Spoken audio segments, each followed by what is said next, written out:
ईर्ष्या में अगर पुरुष 40% झरसुआ होते हैं तो महिलाओं ने 60% बाजी मारी है। इनके अंदर ज्यादा ही होता है।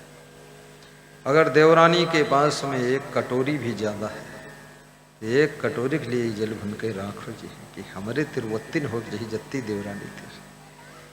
अरे एक कटोरी अपनी वाली भी उसी को दे दो, झंझट खत्म कर दो और आप पास सब नई कटोरी हो जाएंगी, नई थालियां हो जाएंगी, गारंटी के साथ हो जाएंगी। इसमें कोई चिंता करने की बात नहीं, क्योंकि देने वाले को ये कुदरत देती है, जलने वाले को कुदरत जलाती है और करने वाले से कुदरत ये काम करा कर लक्ष्य पर पहुंचाती है।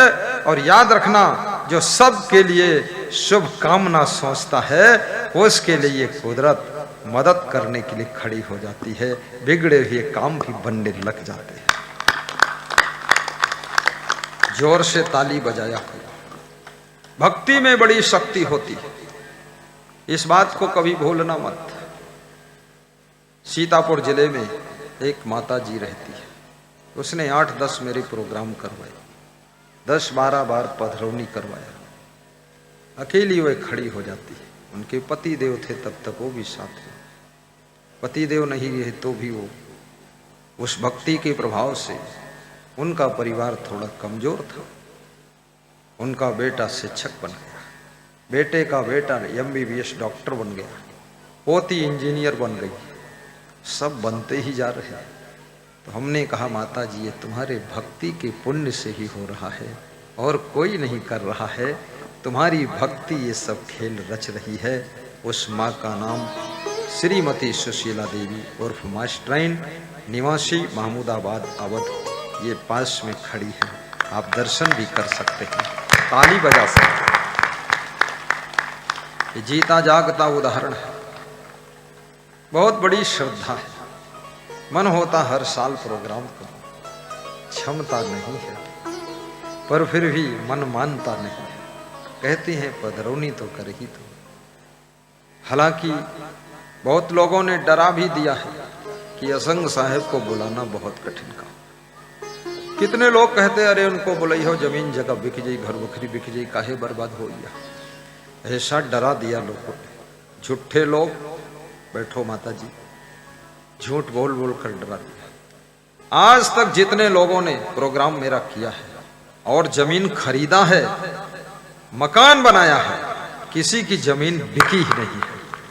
अरे इतने महान संत जिसके द्वार पर पहुंचेंगे, जिसकी धरती पर उतरेंगे और जिसके द्वारा सेवा होगी, सत्संग होगा, उस सत्संग के पुण्य प्रताप से उसकी जमीन नहीं बिक सकती है, बल्कि वो सुखी होगा और संपन्न होगा और उन्नति इतनी होगी लोगों को आश्चर्य होगा। बाराबंकी जिले में एक भक्त रहते हैं, कह रहे थे बस मरने की आस थी, मर जाऊं। उम्मीद टूट गई थी जिंदा रहने की, क्योंकि सब तरफ से चौपट हो गई। बीमारी अलग से घेरे हुई है, बिजनेस भी रफन दफन हो रहा। बोले आपका सत्संग सुना, जिंदगी बच गई। और बोले अब बस सुबह शाम तुम्हारी याद में रहता। तो मैंने उनसे पूछा तुम्हारा नाम क्या है? तो उन्होंने बताया मैं ग्राम हसवापुर का निवासी हूँ, मेरा नाम राम नरेश वर्मा, पत्नी उषा वर्मा है। बस प्रवचन से जिंदगी जीने का नया हौसला पैदा हुआ है, नया हौसला पैदा। सच है, ये सच है। ये 20 बार यही बात बता चुके, जब हमको मिलते यही बात बताते। क्योंकि संसार में इतने दुख हैं, बैठिए, इतनी समस्याएं हैं, इतनी उलझने हैं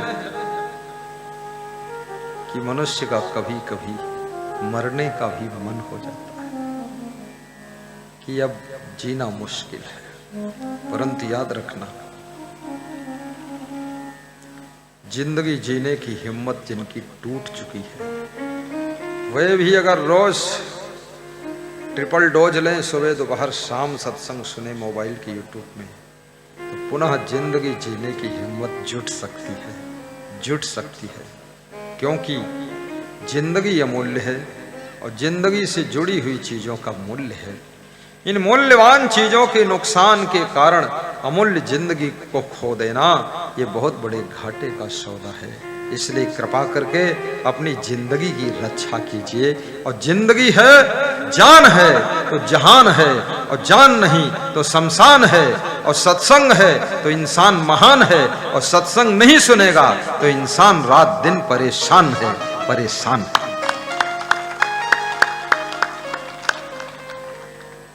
अब लगता है कि लोगों में कुछ ताजगी आ रही है। संत सब अलग अलग टाइप के होते हैं।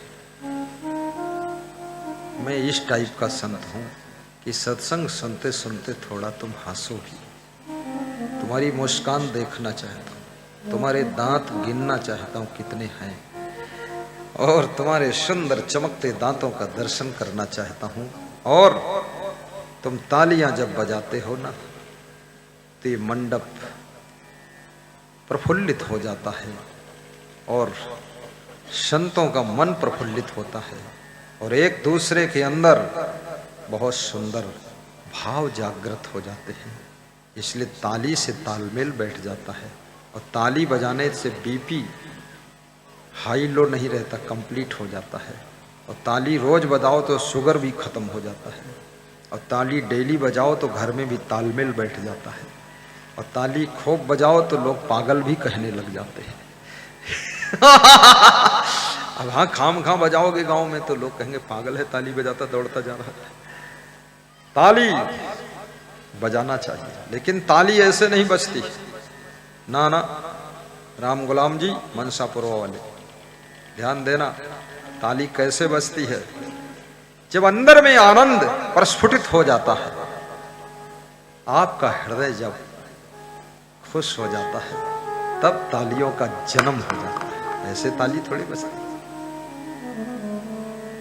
और हार्ट अटैक की बीमारी भी, जितना आप ज्यादा प्रसन्न रहेंगे, हंसमुख रहेंगे, खुश रहेंगे, ठहाका मारकर हंसेंगे और ताली बजाएंगे, उतना ज्यादा हार्ट अटैक की बीमारी आने की संभावना खत्म हो जाएगी।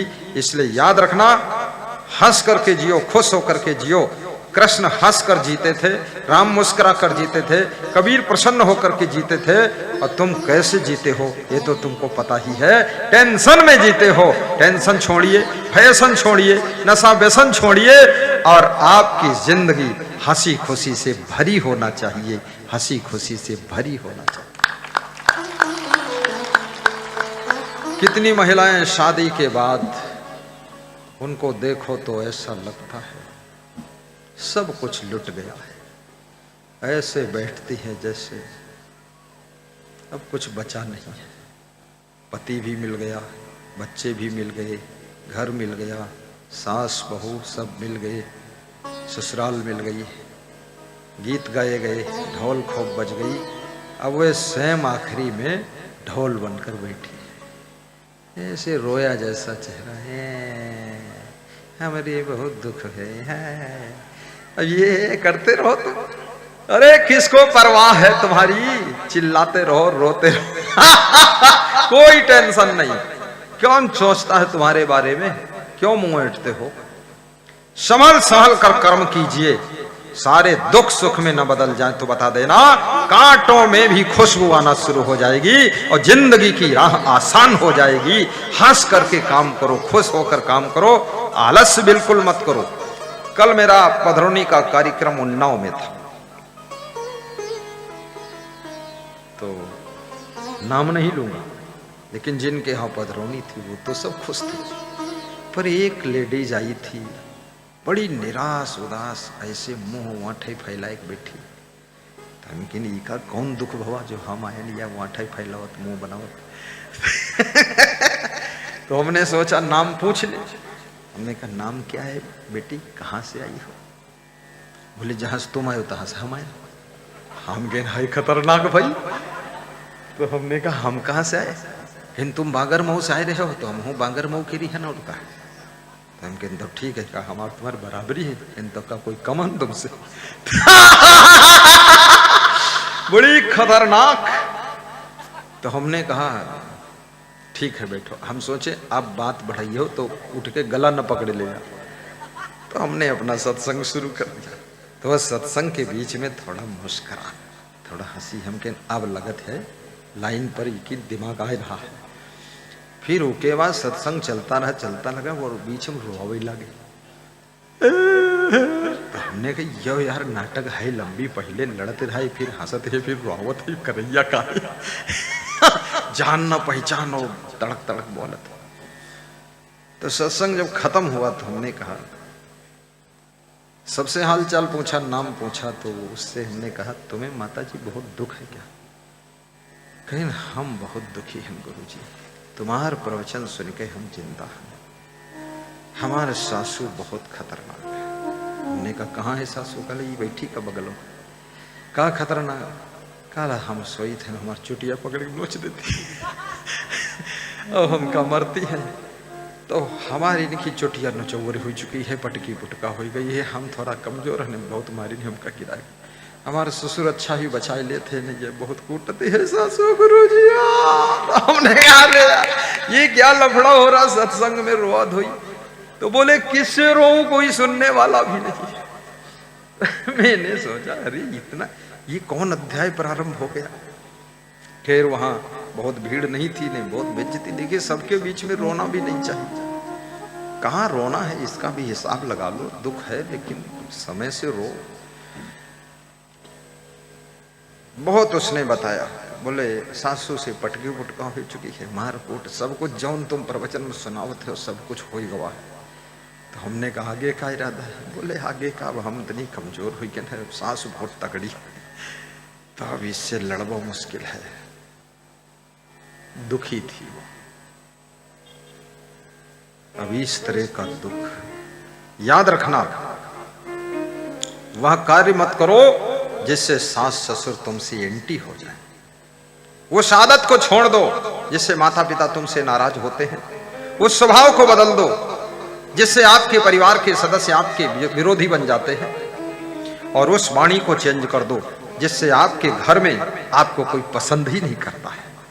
और उस खान पान को बदल डालो जिससे कि आपके घर में सभी लोग आपसे नाराज रहते हैं।